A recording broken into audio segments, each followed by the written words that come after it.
Hey, so do you absolutely dread being the center of attention?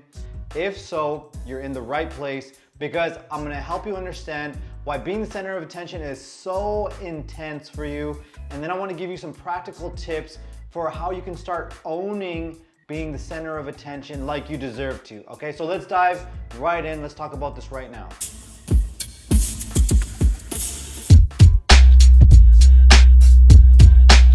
And so I want to give you some context here. This is not a little bit of discomfort because you're the center of attention.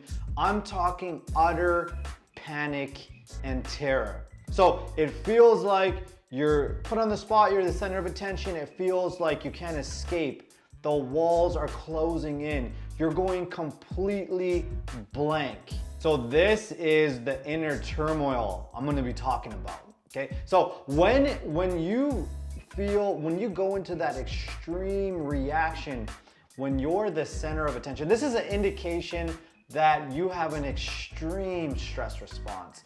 And you may have heard about it, you may not. It's called the fight or flight response. It's your survival mechanism. And you're probably saying, yeah, I've heard about this a million times, but we want to cover some key aspects, some key details here to help you understand why the center of attention is so intense for you. So I want to help you understand this by talking about your digestive system, right? Think about your digestive system. If you eat, let's say, a burger, or you eat a burger and fries, you eat a meal with lots of carbohydrates, okay? Your digestive system, which is another system, inherent system that you have, right? You're born with it. You're also born with the fight or flight. This digestive system, it responds to what you eat. So when you eat the carb-heavy meal, it responds by releasing extra insulin, extra hormones. It responds in a certain way, as opposed to, let's say you had just a protein shake. Only protein, no carbs. The level of insulin, the way your body responds by releasing all those hormones is gonna be different. And in the same way, your survival mechanism is gonna respond differently according to the external circumstance, or what your body, what your brain and your body perceive the external circumstance to be. Now, within this fight or flight system, okay, there's fight, flight, freeze. And the issue becomes is fight and flight, the two options, right? These two options of ways that your body can react, the way that you can respond, they're not an option, because think about it, if it's a social situation, you're not gonna fight back, you're not gonna get hostile. Somebody puts you on the spot to speak at a work meeting, you're not gonna get hostile, and you're not gonna flight, you're not gonna take off the block like Usain Bolt when they say, hey, can you speak up? And you just like sprint out of there. It's not a flight situation either. So unconsciously, your mind, it knows that the only option is to freeze. It knows this. And so your automatic response is absolutely genius. And you may not think about it this way, but I'm gonna help you see this with some clarity.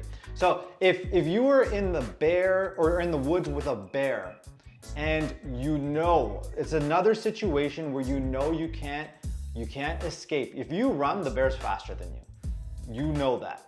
If you try to fight back, good luck. You're gonna get yourself killed. So what is the best way to survive with the bear? Is to play dead. Okay? So you're hunched over, you're playing dead. Bears tend to leave you alone when you play dead. But let's take a look at that. When you're hunched over, you're playing dead, the bear's probably sniffing your butt or something like that. But like during that time, your heart rate's going through the roof. You're calm, you're completely shelled and calm on the outside. But inside, your heart rate's probably at like 200. Your thoughts are thinking, I'm gonna die, I'm gonna die, I'm gonna die. The thoughts are going. Your breath is gonna be just through the roof in that situation. So it's calm and cool on the outside, war zone on the inside. And this is exactly what's going on when you feel that extreme panic and terror, when you're put on the spot and you're the center of attention. And so let's talk about why this extreme stress response develops. Why has your survival mechanism been configured in this way, where it's completely hijacking your mind and your body in those moments? And the key to understand here is that it's due to an internalization of helplessness. An internalization that you do not have a choice in what you experience as a human being. And I'm gonna really break this down. But essentially is you've gone through experiences, maybe in your childhood, maybe in your teens, where you felt completely helpless and alone. There was no way out. That's the feeling, okay? Now, I wanna help you understand where my phobia, I'm a complete phobia of being the center of attention, where it came from, okay? So when I was first working on this stuff, what I had to do is look back at the way I was treated on the soccer field by my dad. I was completely shamed and humiliated every time I made a mistake. I couldn't do anything right.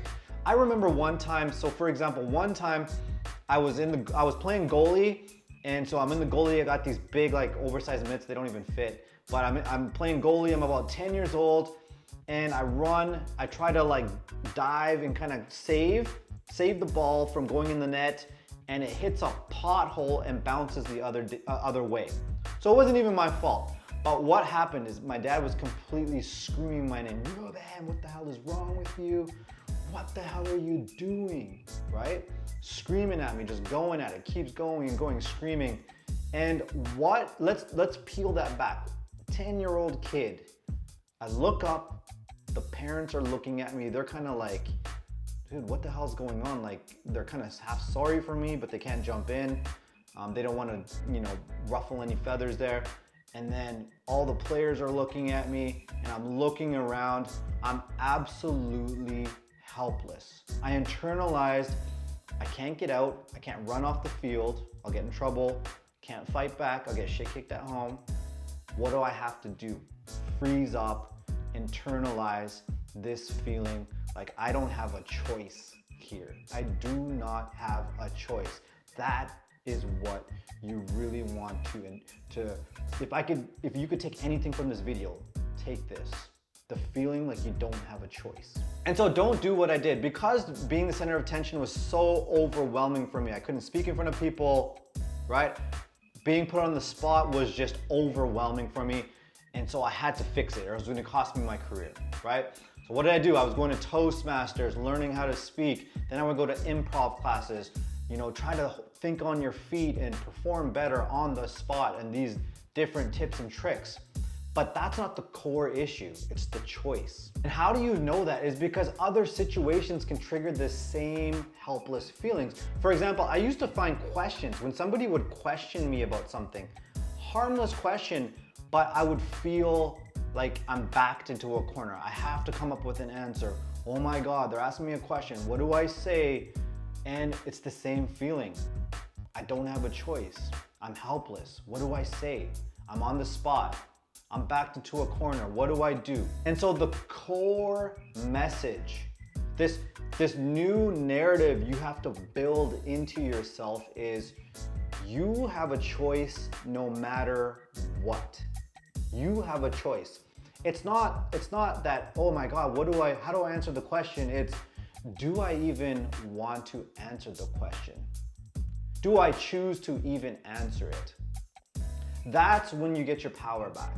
That's when people can put you on the spot and you can take yourself off the spot. Do you see the difference there? I remember when I was in a work meeting and my manager just out of the blue wanted me to speak on a topic, and it was the same thing. She said, oh, Rubin, can you share what you're doing this week? And because I'd done some good work, she's like, hey, can you share it with the group? And I thought, right in that moment, triggered, freeze response, and I was going into the spiral. What do I say? How do I answer this question? How do I perform at the best so everybody thinks I'm a good speaker? How do I get out of this? Blah, blah, blah, blah. I just flipped it back onto my manager, and I said, what specifically would you want me to share? And do you see how it's like it's a power balance? I get put on the spot, and it's like I have no power. But then I put my manager back on the spot. I took myself off the spot, put my manager on the spot, and then she told me specifically a few more details, and then it was a lot easier for me to answer the questions and share some details on the spot. And the key is, don't get caught up in, you have a choice, you don't. It's the feeling. like you have a choice. It's the feeling of being helpless that comes up in those moments. So you have to reprogram that to let yourself know, no matter what, you do have a choice. Maybe you didn't when you were younger, you're in these situations where that old programming set in, that automatic response. You have to update that programming. Before you answer our question, before you do anything, take a breath and let yourself know you have a choice. Because it really reprograms that automatic dread. That dread comes from past experiences, you know, childhood, teenage years. When you take a breath and you internalize that message that you have a choice, it lets yourself know inside, you're an adult now, there's a new sheriff in town, and you can act age appropriately and not regress into this kind of childlike form. And I totally get it. So if you're on, sometimes you're in a work situation or you're in these situations, you maybe have to give a speech soon, you can't help it. You can't help but be on the spot. You're gonna be put on it. And sometimes your livelihood, your relationships, they hang in the balance, okay? So if that's something that you're struggling with, then click the link below. I'm gonna put the link below the video. Click the link below. It's for some free training. It's gonna show you this 4-step system, and it's gonna show you how to shut off or turn on the volume on that fight or flight response, calibrated to the point where it's only going off when there's actual danger in front of your face. Not at work meetings, not in front of groups of people, but only when it's appropriate, okay? So you really calibrate that fight or flight response. It's gonna show you exactly how it's done. So when the time comes for you to be on the spot, center of attention, it's not an automatic dread. You automatically own it instead, and you stay in your power, okay? And you can also, what you can do is follow me on Instagram. I'm gonna link that below the video as well. Follow me on Instagram.